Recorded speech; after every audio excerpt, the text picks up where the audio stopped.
What's good, boys? Welcome back to the Prem Trifecta, and the random, how to get together after the World Cup has ended to discuss who in this tournament was disappointing, and we felt it'd be a good balance to release our team of the season video, and then after that come out with a video with the team of the shitters, the gutters, like the Yeah, the not the team pipelines and org. the plumbers, like All right. basically Fairs. the Team of the ass of the plumbers. season. The team of the Yeah, plumbers. You get what I mean? Yeah. But we'll, sure. we'll go right in. We're going to give you guys a top five for each of us in terms of the most disappointing players in the World Cup. And we'll start with number five. Chris, would you like to get started here? Oh man. I was hoping you didn't go for me because I'm between two. Um I don't know if either of you guys will have him on your list, but remember, I think a big thing with this list is how good the player was expected to be versus how they ended up. And so my two on number five was, and I'm really debating between the two, so we'll see if anyone else has them, is either Julian Alvarez or Lamine Yamal.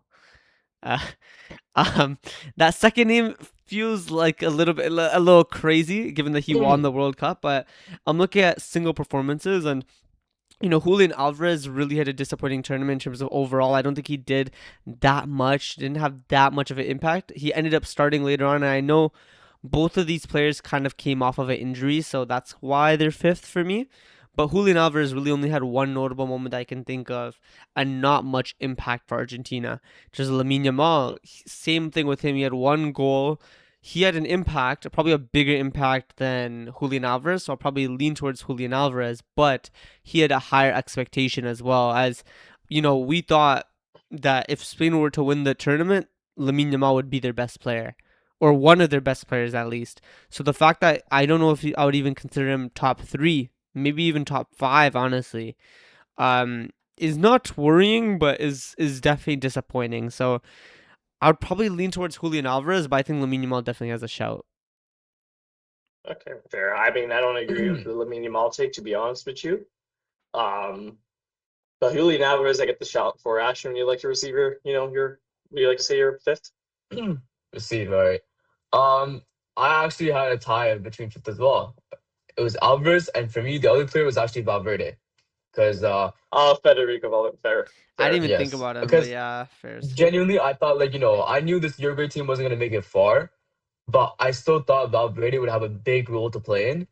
And not going beyond the expectations, because obviously, your expectations for a player also comes in around how well you think the team overall is going to perform.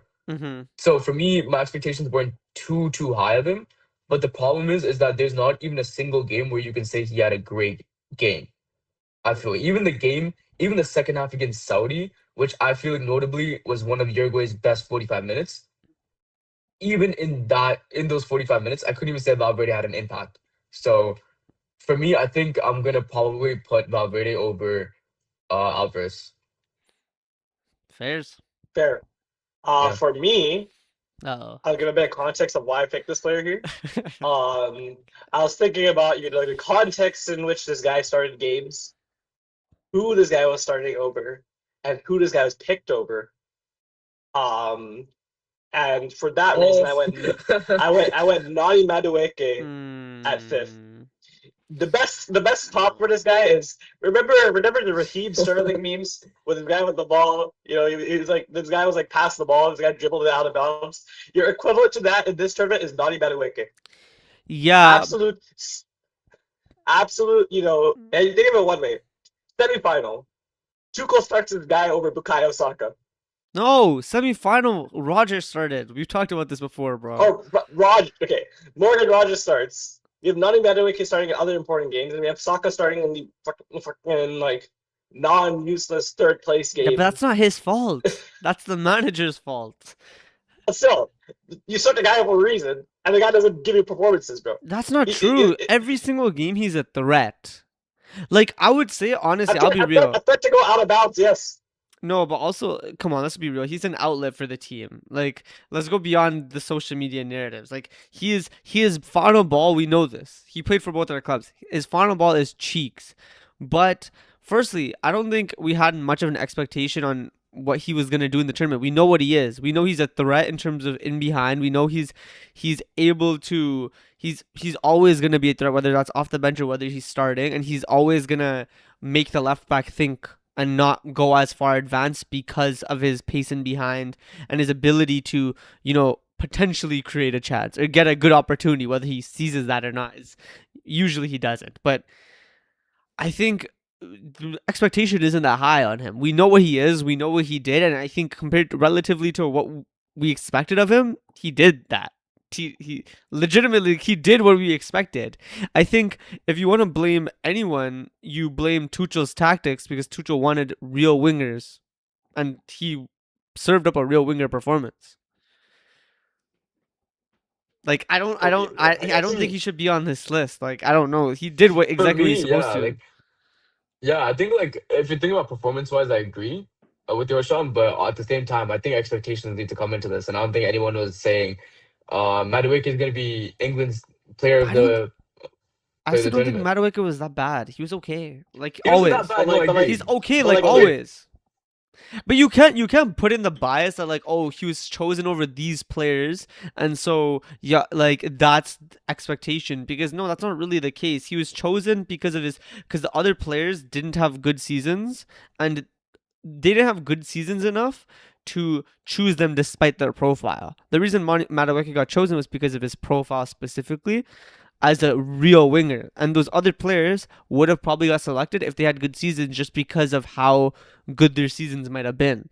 But because they didn't have good seasons, that bringing that X factor didn't matter because their profile doesn't match what Tuchel wanted, and on top of that, they didn't have a good season. So I don't think you can slander him for because they didn't choose other players when they're different profiles. Madueke was, if Cole Palmer came in, it wouldn't have been over Madueke.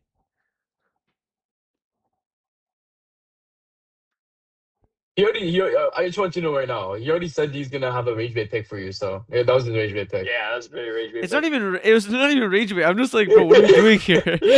Like, I'm just confused. Like, why are we doing this? Like, it's Madueke, bro. We're talking about the big five, and we're talking about Madueke, bro. Yeah. I guess we'll go into our four. I'll redeem myself here with actually a legit pick for the four, and I guess I'll get started with this one. In fourth, I have Vitinha.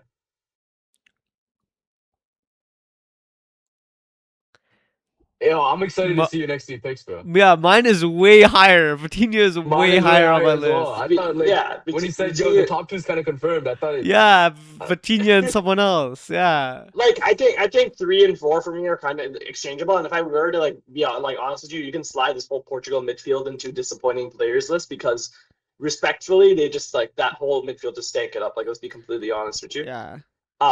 yeah. The Besides reason Darwin Evans, I'd say, but Yeah, yeah. Jao Neves yeah. was fine. Yeah, John Evans is fine, but but the reason I put Vitinha here, I mean, you guys probably put him higher. I have him here, so I'll give my explanation, but like it's probably the same with you guys. Best way to sum this guy up: you load up passing maps, from like FootMob or like from like whatever analysis things, like passing maps of this guy, and you'll see every single game pass map, for Portugal is either a side pass or a back pass. The whole tournament for Vitinha.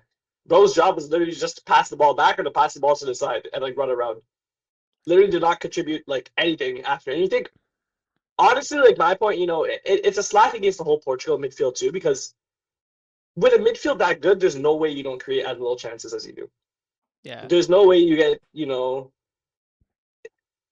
dominated in the fashion that you have. And for people to tag this guy as the best, midfielder in the world going into this tournament, or for some people to say, personally, I never agree with that, but some people call this guy the best midfielder in the world going in, it's exposed. Yeah, I guess I'll weigh on him now. I don't know if I should even reveal what he was for me because I guess we could do that later. No, But no, don't reveal it. Don't reveal yeah, it. yeah. don't reveal But it, he was much higher on my list. But yeah, I think I think that's exactly it, right? He was looked at as the best midfielder in the world, and he was not the best midfielder in the world at the tournament, and he wasn't even close. He was probably one of the more disappointing midfielders in the world in terms of what he actually did. He was supposed to be that guy that came up against anyone who was able to dictate tempo and add a little bit of flair on top of it, right? Dictate tempo, and then on top of that, be able to crash the box and create some chances or some moments at least. I think you failed in every single aspect of that job description. He didn't really dictate No. games. They didn't control games. Portugal, I don't think they went through a single game where they controlled the game, which that midfield should have done. He didn't really create chances. He wasn't really progressive with his passing as you would expect him to be. So, all around, man, especially compared to the expectations, a performance to forget in this tournament Mhm. for me. But my number 4 was Jeremy Doku. Which Oh, interesting. yeah, I mean, I thought that was an interesting one. I thought that was kind of cool. The reason why is because, well, you look at it, and this guy is supposed to be Belgium's best player right now. If I asked you before the tournament who's Belgium's best player, you'd probably say Jeremy Doku, given how he ended the season at Man City. And so expectations were starting to come with him, given how people were rating him, given the end of his season with Man City. And I think you guys don't remember that this guy started knockout games on the bench for this Belgium side. This is a Belgium side with a washed De Bruyne, washed Lukaku, and I think Trossard was probably Trossard and Tielemans were their best players this tournament. And so for Jeremy Doku not even to start in some of their bigger games, and I'm pretty sure it's not fitness related. It might have been, is insane. And even I mean, he did have the whole yeah, he pregnancy did thing. have You're like the right. personal Yeah, but even let's just say, even if that was the reason why he was benched, I don't think in any game I watched Doku and thought, oh wow, he's their best player. He was, he's always threatening, but he gave me a Nani Madueke tournament. But this is Jeremy Doku, someone that we thought after that end of season with Man City was beyond that. Would I now probably put him 5th and put Julian Alvarez or like 4th? Probably, but I think for Doku had to be on this list for me just because of the way people were rating him compared to how badly or not how badly, but how mid he performed. Asher, what about you? I'm not gonna lie. I think you guys might have this player a little higher now that I think about it, but I just think it's because I think my other 3 players are probably more disappointing than the player I'm about to say right now. But it's gonna be Bruno for me. I think everyone's gonna have Bruno in their top 5. Yeah, I have him. But I have him there. I think hold on. I think when you That's guys hear my other bias. 3 players, That's it'll bias. no. I'm gonna Mhm. stop because I genuinely I had him at 3, and then I had another player at 4. But then I'm like, wait a second, no. It's actually like if I think about it, the player originally had a third, he had a way worse tournament. And I'm gonna lie, I don't think you guys even have that player that I'm thinking about that what I originally had in 4th. So I think when you guys hear the rest of the 3, it'll make sense. But I mean, do I really need to? yeah. Do I really need to comment on Bruno being in the top 5 underwhelming performers? Like we're talking about one of the best chance creators in the world. Ended the season off so well with Man United, breaking the assist record and everything. And when you think about the link, when you everyone saw the vision of a link up between him and Ronaldo, and he just didn't deliver. Like I feel like he's such an accurate passer. He's known for his weightage of passes and like his crosses.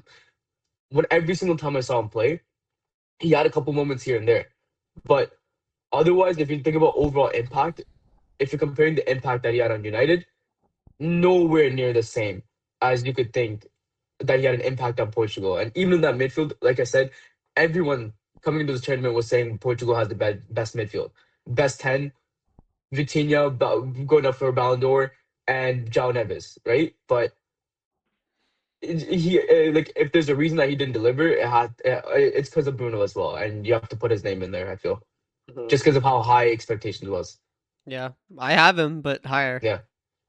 Yeah, I feel like you guys are missing a player, but I think Let's go number 3 we'll then, see. right, Harshan? Are we good to go number 3? Yeah, I'll start off number 3, and I made a quick swap actually because you Okay. mentioned Bruno already, so I figured, you know what, I'm not going to touch on Bruno. I'm going to touch on a player that I thought of having before, which kind of left hook, not really, a shout that a lot of people would be thinking about, but when you hear it, it's probably going to make sense.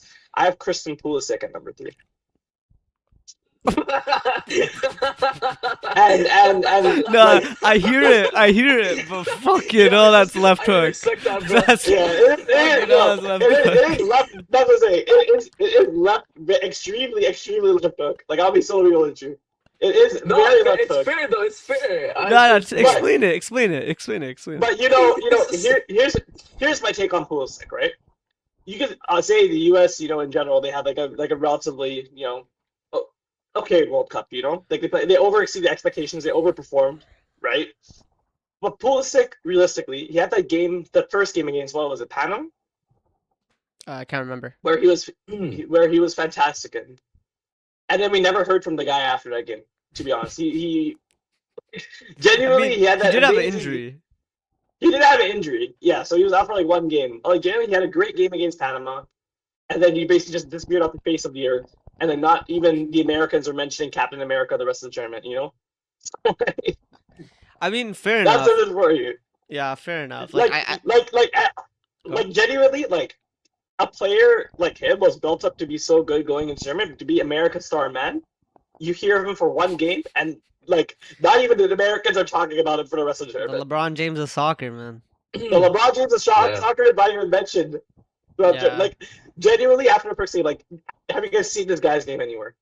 No, you're right. You're No, right. you're right. It's just like It's just a rogue take. Like I did not was not. I'm not gonna lie. Madueke and Pulisic in your fucking. I'm not gonna lie. top I five. did think about an American, but it just didn't feel right given the stature of the players. Like for me, a lot of my list was on the stature of the players and then how they performed.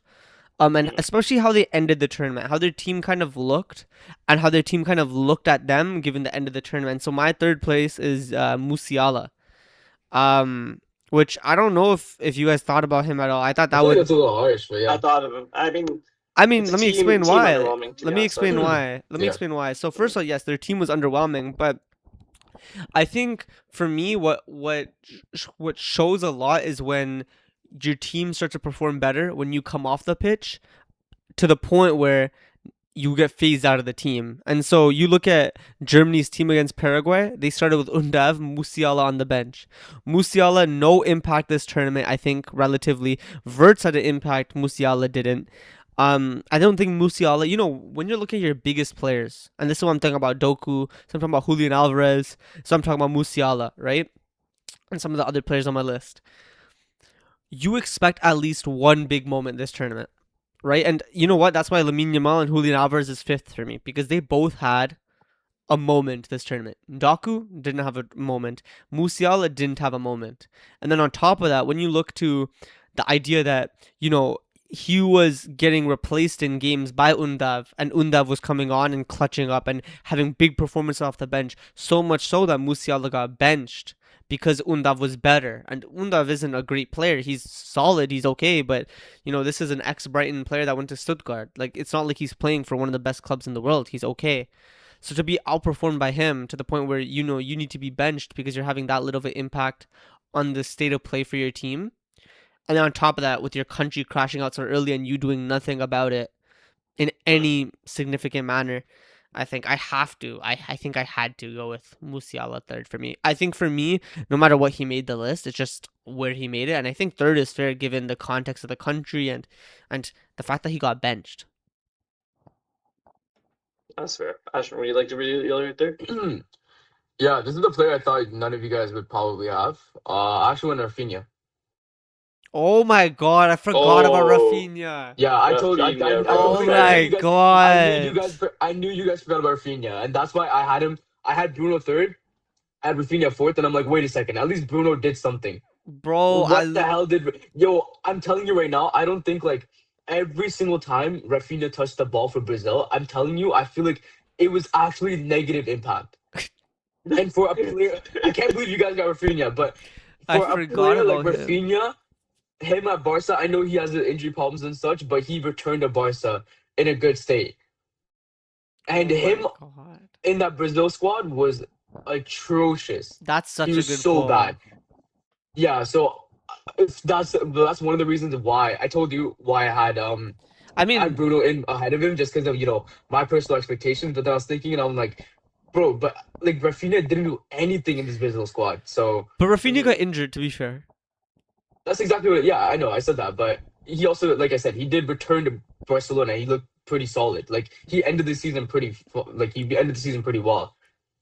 I would say, And like, honestly, expectations of Bruno was much higher, and Bruno probably had a little bit of a better tournament, but compared to expectation, I still think the gulf is bigger for Bruno than for Rafinha. I'll put It's Rafinha in my him, like I list. said, I hear it because originally, like I said, I had Bruno third and Rafinha fourth, but then once, and it's also because of Who do you personal, have second? like second.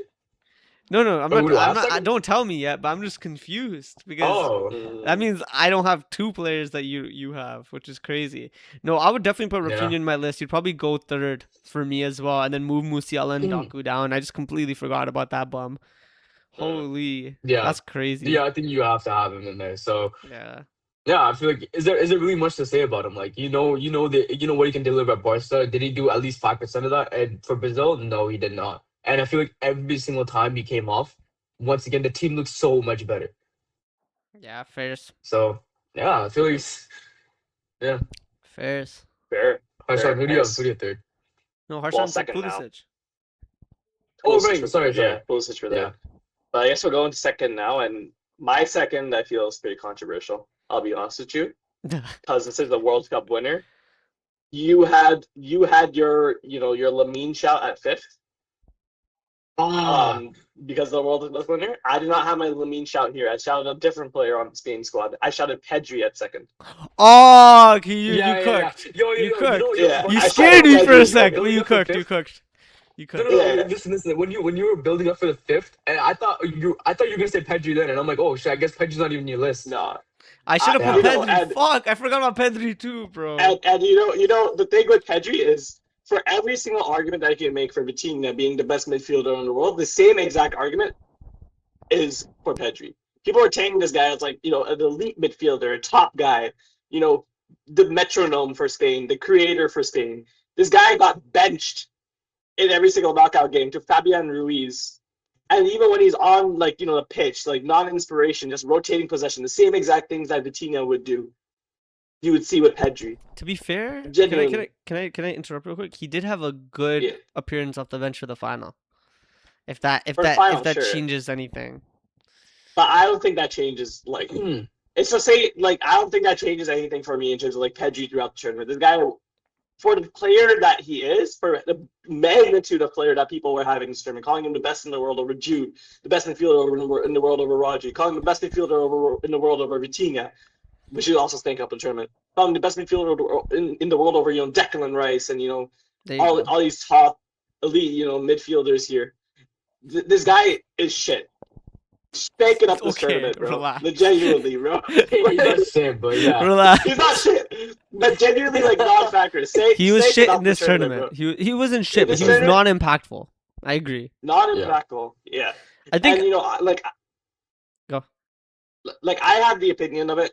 I feel like Pedri and Vitinha are extremely similar, Yeah. players, and for both of these, star-studded players to get shot out in the way it is, it's kind of crazy that two extremely similar players in terms of the world stage, get shut out or have these underwhelming tournaments. I think it's kind of funny, but if you want to Yeah. touch on it, I think okay. Well, I'm not gonna lie. You guys definitely changed my list because I would have added Pedri and Rafinha to my list. I completely forgot about both of them.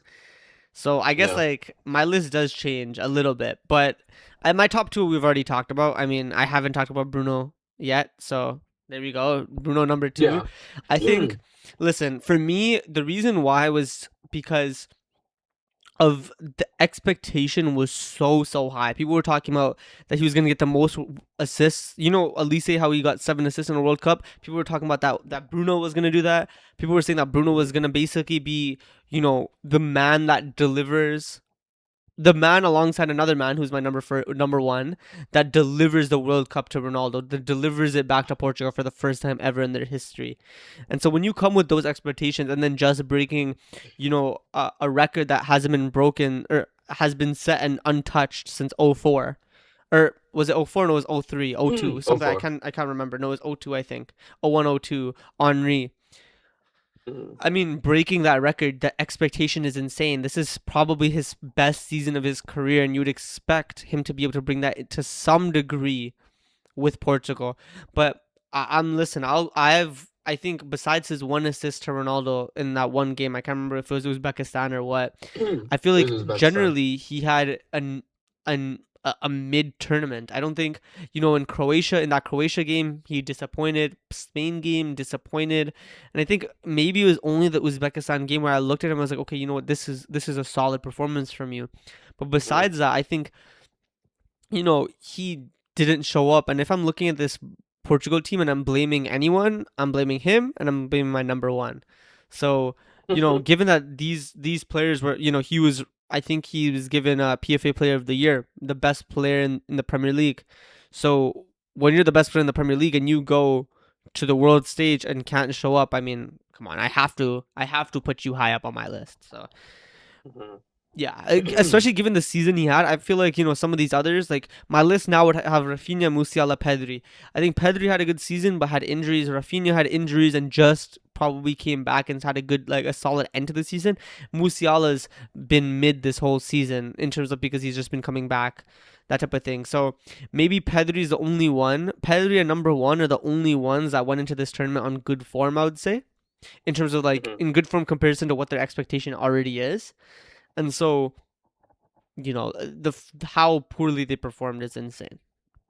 Yeah, I have Pedri. We can move on.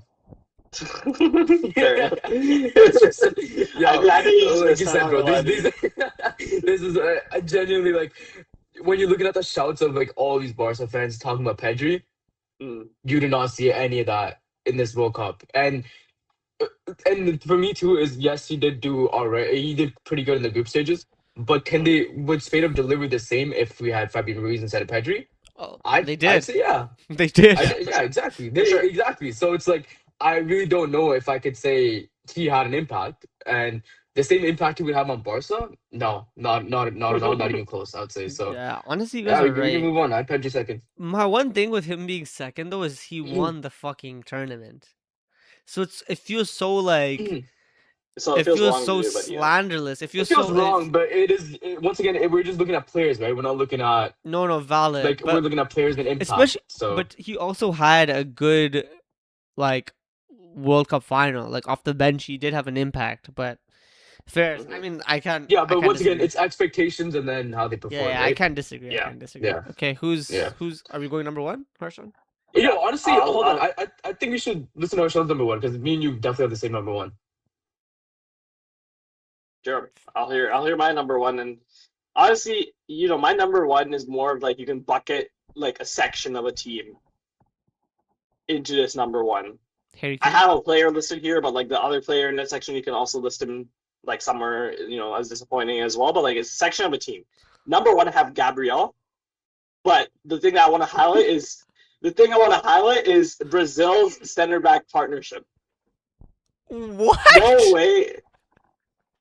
And you know, you may say complete head loss, I hear, but like there's no way that you have two tainted world-class center back, Gabriel and Marquinhos, and your build-up in play, your build-up, your defensive structure, you know, the absolute like tomfoolery on the ball and off the ball, and you know, non-calmness of that Brazil center back partnership is what it was. Genuinely, on paper, if you just look at the players' statuses going into the tournament, Gabriel Marquinhos, you know, probably status-wise, top center back partnership at the World Cup.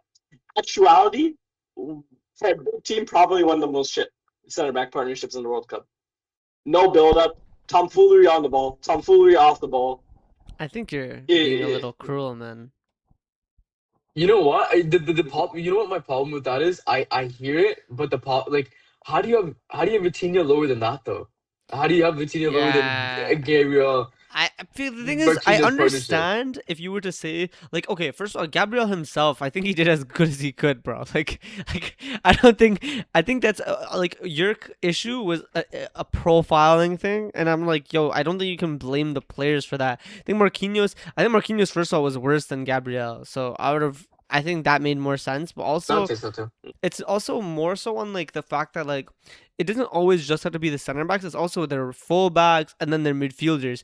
Everyone was nonsensical on the ball, so it completely cooked their build up, because even if Gabriel built it to the left back or you know, Marquinhos built it to the right back, those two are buffoons, so it was bad either way. And then if you built it through the midfield, unless it was Bruno Guimaraes dropping deep, they were cooked because they had Casemiro, who treats the ball like a bomb at times for some reason, and then you had Fabinho, who's 94 years old. So like, I understand what you're saying, I understand the sentiment, but like putting that on one player feels, and at number one, That feels harsh, Yeah, bro. for me, the problem is just number one. Like, I do agree with you, but once again, I just don't think it's that. Like, when you're saying the most underwhelming thing, I don't know if you could like, I don't know if anyone's gonna say Gabriel and Marquinhos partnership at the top of their head, but Like also, were they the best center back? No, they were not the best center back partnership because you had Saliba Upamecano. no, he's saying expectation and teaching Yeah, like Like expectations. expectations expectations compared to wise, actuality.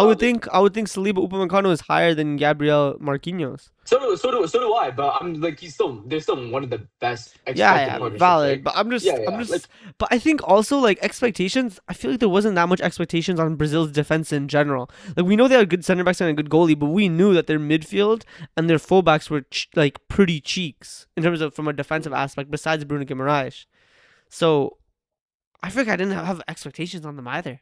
But fairs, fairs. What about Number you one is guys? What do you crazy. say for number one? Vitinha, we both have Vitinha. Vitinha, bro. Do Vitinha. we Vitinha? wanna try to create like a consolidated list to like end the video?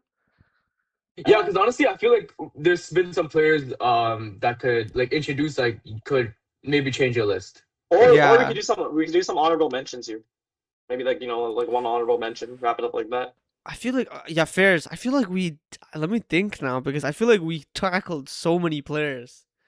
I have an honorable mention off the top of my head, so I can Okay. start this off if you want. Sure. Reece James. Injury though, Sure. man. Sure, yeah, but yeah, he's Injury yeah. though, but Not much. injury though, but like it's like even I'll be honest, I'm a Chelsea fan here, so like I don't want to give the shout when it is, but like even the games that he did play, like really, like I would say not impactful. I would say England's best, fullback this tournament was, funnily enough, Jed Spence, to be honest with you. But you think of that, if you think of when he was in these games and like the impacts that he had, like I don't think it was huge. And Reese with all his injury problems, unfortunately, did come up in this tournament as well. But yeah, I would say like with what he was probably built up to be England's best fullback in the tournament, the most important guy, and like for him to be unfortunately either off the team, which you can't really control, or when he's on the team, not even be the best guy on there. It's kind of, that's my take. He just had a very underwhelming and disappointing tournament. Yeah, fair. I'm thinking like For my honorable mentions, I'm just gonna hurt a little bit, but I'm just gonna say Ronaldo. Because Nah, let's be it's honest, 41. let's be honest, Ronaldo narrative. hold on. The Ronaldo narrative is crazy to me because, like, bro, like you're expecting so much out of a 41-year-old, respectfully, and some of it does come from Messi, But like, I don't have him as a disappointment because of like what do you want out of a 41-year-old player? Like, respectfully saying, Not even not even the 41-year-old player thing. Not even that shout. It's just that's where the honorable mention for me. It's more personal because I was hoping that he would do more. I'm pretty sure everyone. There's no way no Ronaldo fan wasn't hoping that he would deliver. Once again, you know that he probably he can have moments here and there, but once again, even those like you can the small expectations you had, I feel like that still wasn't there either. So for me, that's why it's an honorable mention. Yeah, not valid. And then Chris, what about your honorable mention to wrap up the video? I don't got one, bro. I'm gonna be real. I can't think of one off the top of my head. Fair enough. Valid. I mean, maybe give me like a second, man. I have no idea. I guess okay. You know what? This is a horrible shout, but like I guess compared to my expectations versus the minutes he got, which isn't really his fault. Plus, when he did get the minutes, how he performed, I'd probably say Endrick, maybe because I'm really thinking about one game, which was I forgot which game. What game did they lose to? Norway when he got subbed on and missed the open chance at 1-1, was it? Yeah. So I think I'm like, No. Endrick didn't really get that many minutes, so it's kind of harsh. But like, I was expecting Endrick to, first of all, come off the bench enough to, then force his way into the team. Firstly, and then secondly, when he did come off the bench, I was expecting him to clutch up. But it is what it is. I don't. I had like a random player pop up in my head because you mentioned Endrick and that striker rotation in Brazil. I was going to say Igor Thiago. Oh yeah, fairs, but that's actually a good honorable mention. yeah, that's a good Igor one. Thiago. But But yeah, should we get a solidified list for our top five? I mean, I don't mind it. I don't mind it. I don't think it'd be that hard. Yeah, because I feel like there's like perception changes in that. Yeah. I think well, okay. I feel like So let's all go. Like, who would our number 5 be? Now that we've heard all the players, Who was my number 5? I already forgot. I would Oh, yeah, go I'm pretty Musiala. sure. That's the thing. I think it's just tough to do, bro. Yeah, I think I had Valverde. You think so? Harshan, would you stick with Nani Madueke or would you change? Nah, I'm gonna change it. I'm trying to hear out what you guys would say, and then I'll pick one of you two because I hadn't met a wicked, bro. I said I would go with Musiala, and he Okay, said I'll go Valverde. Musiala. I'll say Musiala. I'll say Okay, so Musiala. we'll go Sure, we Musiala. go Marcelo. Number 4, Musiala I at would 5. number 4 I'd go Rafinha. I agree. Rafinha. Sure, yeah, Rafinha, Bruno, either one. I don't mind. Rafinha. Number Like I 3, said, I had both of them interchanged. fair. Number 3, I had Pedri. You had Pedri number 2, Ashton. I put you number 2, so I'd And say who I was your put 3? Bruno here. I'd say My I third one agree. was Rafinha. My third one was Rafinha.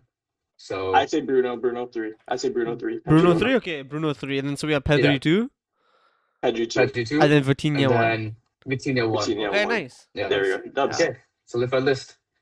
There we are. That's All right, list. I guess we'll wrap it up. Yeah. Yeah, there's your underperformers of the tournament. Yeah. You know, the plumbers, the stinkers, the janitors, you know, the garbage men, the team of the plumbers. We'll put it that way. The team of the stinkers. Nice. So yeah. See you boys later. Take care. See ya.